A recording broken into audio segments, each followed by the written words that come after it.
ਤੇ ਪਾਰਟੀਆਂ ਹੁੰਦੀਆਂ ਤੇ ਹਰ ਥਾਂ ਬੰਦਾ ਪਹੁੰਚਦਾ ਉਹੀ ਜਿਹਦੀ ਜਿੱਥੇ ਮਨਜ਼ੂਰੀ ਹੋਏ ਤੇ ਤੁਹਾਡੀ ਮਨਜ਼ੂਰੀ ਹੋਈ ਹੈ ਇਸ ਨੇਕ ਮਿਸ਼ਨ ਵਾਲੀ ਤਹਿਰੀਕ ਤੇ ਉਰਸ ਬਾਬਾ ਜੀਰਾਂ ਦਾ ਜਿਹੜਾ ਉਹਦੇ ਵਿੱਚ ਕਿਉਂਕਿ ਤੁਹਾਡੀ ਦੂਸਰੀ ਦੁਨੀਆ ਦੇ ਨਾਲ ਅੱਲਾ ਦੇ ਘਰ 'ਚ ਮਨਜ਼ੂਰੀ ਨਹੀਂ ਹੋਈ ਤੇ ਤੁਸੀਂ ਬੜੇ ਖੁਸ਼ਕਿਸਮਤ ਹੋ ਤੁਸੀਂ ਅੱਜ ਇਸ ਨੇਕ ਮਿਸ਼ਨ ਵਾਸਤੇ ਆਏ ਹੋ ਤੇ ਅੱਲਾ ਤੁਹਾਡਾ ਇੱਥੇ ਆਉਣਾ ਕਬੂਲ ਤੇ ਮਨਜ਼ੂਰ ਕਰੇ। ਜਾਮ ਵਸਾਲ ਦਾ ਪੀਣ ਵਾਲੇ ਆਸ਼ਿਕ ਮਸਤ ਜਮਾਲ ਹੋਰ ਹੁੰਦੇ ਜਾਮ ਵਸਾਲ ਦਾ ਪੀਣ ਵਾਲੇ ਆਸ਼ਿਕ ਮਸਤ ਜਮਾਲ ਹੋਰ ਹੁੰਦੇ ਦਰ ਮੰਗ ਮਲੰਗ ਬੇਰੰਗ ਸ਼ੋਦੇ ਸਾਹਿਬੇ ਦਰਦ ਦੇ ਹਾਲ ਹੋਰ ਹੁੰਦੇ ਟੁਕਰੇ ਮੰਗ ਕੇ ਸ਼ੋਰਬੇ ਪੀਣ ਵਾਲੇ ਗਰਕਾਲ ਮਕਾਲ ਹੋਰ ਹੁੰਦੇ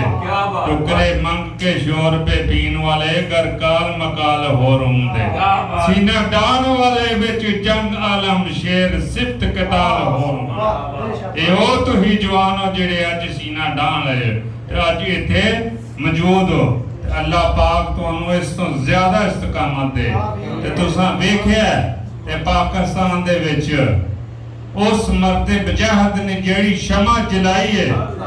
ਉਸ ਸ਼ਮਾ ਦੀ ਰੋਸ਼ਨੀ ਪੂਰੀ ਦੁਨੀਆ ਤੇ ਰੋਸ਼ਨ ਹੋਈ ਹੈ ਸਾਡੇ ਨਾਲ ਕਿਹੜਾ ਜ਼ੁਲਮ ਨੇ ਕੀਤਾ ਕੁਫਰ ਦੇ ਯਾਰਾਂ ਨੇ ਲੇਕਿਨ ਇਸ ਬਾਬਾ ਜੀਰਾਂ ਨੇ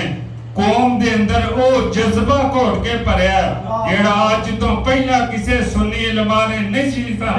ਦੱਸਿਆ ਨਹੀਂ ਸੀ ਸਾਡੇ ਜ਼ਿਹਨਾਂ 'ਚ ਉਹ ਭਰਿਆ ਗਿਆ ਵੇਖੋ ਇਦੋਂ ਪਿਛੋਂ ਸਾਡੇ ਸੁੰਨੀ ਇਲਮਾ ਕੀ ਦੱਸਿਆ